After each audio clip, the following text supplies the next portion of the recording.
كلما دخل عليها زكريا المحراب নবী পাক সাল্লাল্লাহু আলাইহি ওয়াসাল্লাম মদিনা শরীফ হিজরতের পর 16 কি 17 মাস বাইতুল মাকদিসকে কিবলা বানিয়ে নামাজ পড়েন। মদিনা শরীফ থেকে বাইতুল মাকদিস হচ্ছে উত্তর দিকে।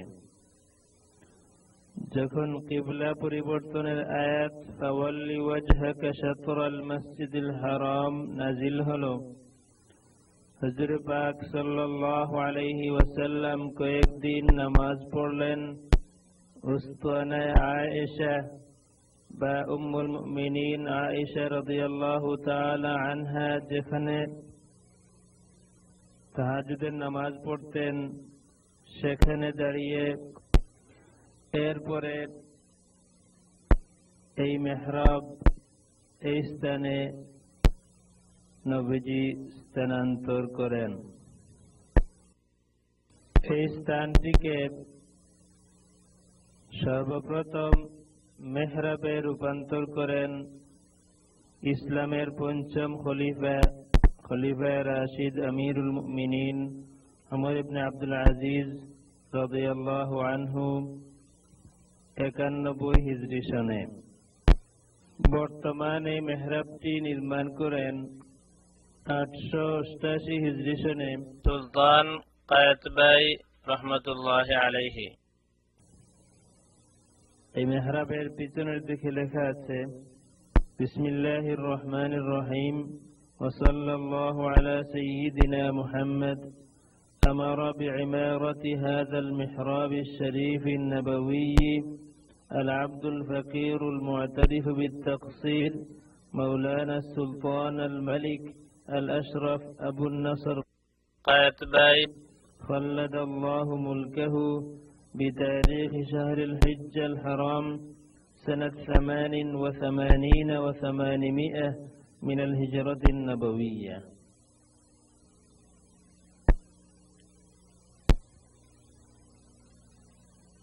বর্তমানে মেহরাবটি নির্মাণ করেন 888 হিজরি সনে সুলতান কায়েতবাই রহমাতুল্লাহি আলাইহি। এই মেহরাবের স্থানেই আমিরুল মুমিনিন ওমর ফারুক রাদিয়াল্লাহু তাআলা আনহু ফজরের নামাজের সময় আক্রান্ত হয়ে 3 দিন পরে শাহাদাত বরণ করেন। হযরত ইবনে ওমর রাদিয়াল্লাহু তাআলা আনহুমা থেকে বর্ণিত রাসূলুল্লাহ সাল্লাল্লাহু আলাইহি ওয়াসাল্লাম ইরশাদ করেছেন, মান ইসতাতাআ মিনকুম আন ইয়ামুতা বিল মাদিনাতি ফালইফআল ফাইন্নী আশহাদু লিমান মাতা বিহা।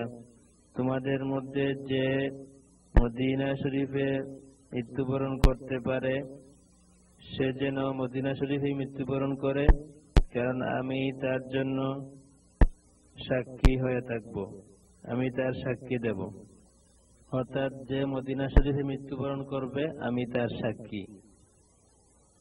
এজন্য আমিরুল মুমিনিন ওমর ইবনুল খাত্তাব রাদিয়াল্লাহু আনহু দোয়া করতেন। ইমাম বুখারী রাহমাতুল্লাহি আলাইহি ওনার দোয়াটি নকল করেছেন, আল্লাহুম্মা রযুকনি শাহাদাতান ফি সাবিলিক ওয়াজআল মাউতি ফি বালাদি রাসূলিক সাল্লাল্লাহু আলাইহি ওয়াসাল্লাম। হে আল্লাহ, তোমার রাস্তায় আমাকে শাহাদাত নসিব করো এবং আমার মওত তোমার রাসূল সাল্লাল্লাহু আলাইহি ওয়াসাল্লামের শহরে দিও। হাফিজ ইবনে কাসির রাহমাতুল্লাহি আলাইহি বলেন, ফাস্তাজাবাল্লাহু লাহু হাযা দুআ, যে আল্লাহ রাব্বুল আলামিন ওমর ফারুক রাদিয়াল্লাহু তাআলা আনহুর এই দোয়া কবুল করেছিলেন।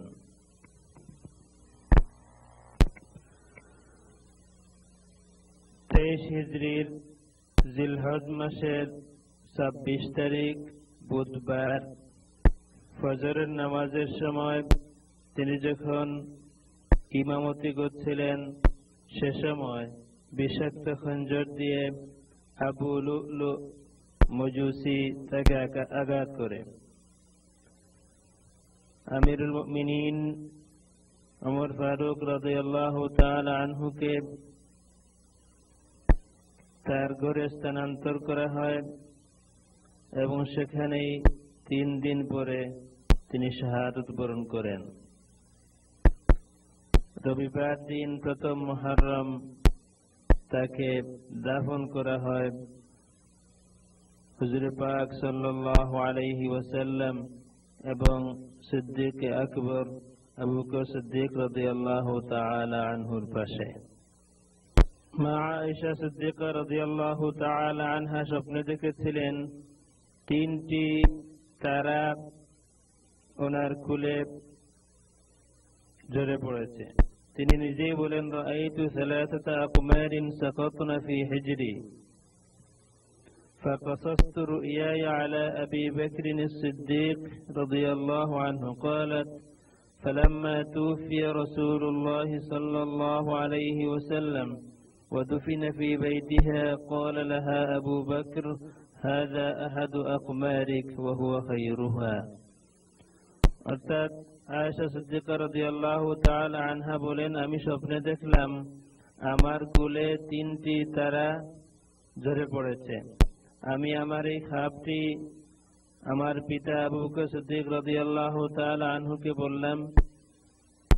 যখন রাসূলুল্লাহ সাল্লাল্লাহু আলাইহি ওয়াসাল্লাম ইন্তেকাল করলেন এবং আয়েশা সিদ্দিকা রাদিয়াল্লাহু তাআলা আনহার ঘরে হুজুর পাক সাল্লাল্লাহু আলাইহি ওয়াসাল্লামকে দাফন করা হলো, আবু বকর রাদিয়াল্লাহু তাআলা আনহু আয়েশা সিদ্দিকা রাদিয়াল্লাহু তাআলা আনহাকে বললেন, আয়েশা, এই হচ্ছে তোমার 3 তারার এক তারা, ওয়া হুয়া খায়রুহা, এবং এই তারাটি হচ্ছে সবচেয়ে উত্তম। এরপরে যখন আবু বকর সিদ্দিক রাদিয়াল্লাহু তাআলা আনহু ইন্তেকাল করলেন, ইন্তেকালের আগে তিনি আয়েশা সিদ্দিকা রাদিয়াল্লাহু তাআলা আনহাকে ওসিয়ত করে গেলেন যাতে হুজুর পাক সাল্লাল্লাহু আলাইহি ওয়াসাল্লামের পাশে তাকে দাফন করা হয়।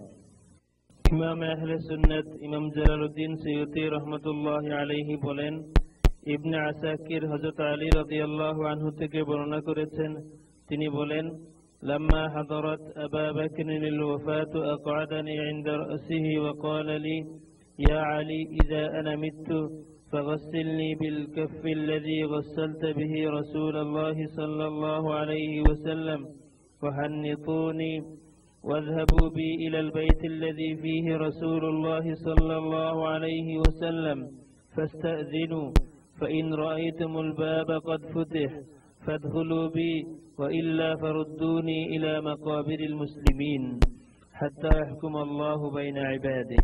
قال فغسل وكفنا وكنت أول من بات إلى الباب فقلت يا رسول الله هذا أبو بكر يستأذن، فرأيت الباب قد فتح فسمعت قائلا يقول أدخل الحبيب إلى حبيبه فإن الحبيب إلى الحبيب مشتاق.